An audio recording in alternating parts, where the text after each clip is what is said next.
Bank থেকে ২ লাখ টাকার বেশি তোলা যাবে না। নোবেল বিজয়ী ডাক্তার মোহাম্মদ ইউনূসের নেতৃত্বে অন্তর্বর্তীকালীন সরকারের যাত্রা শুরু হয়েছে। তবে আগের মতো পুলিশের কার্যক্রম নেই। আবার এই সময়ে অনেক ব্যাংক থেকে বেশি নগদ টাকা উত্তোলন করলে ব্যাংক খাতে অস্থিতিশীল করতে পারে। সেই জন্য নিরাপত্তার স্বার্থে ব্যাংক থেকে টাকা উত্তোলনে ও বীমা আরোপ করা হয়েছে।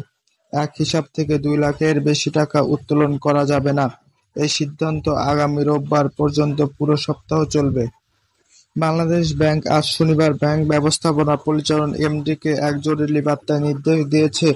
নির্দেশনা অনুযায়ী নিরাপত্তার কারণে শাখায় টাকা হস্তান্তর করতে সমস্যা হচ্ছে।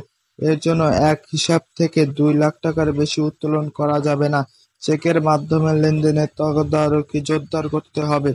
সন্দেহজনকে লেনদেন বন্ধ করতে হবে।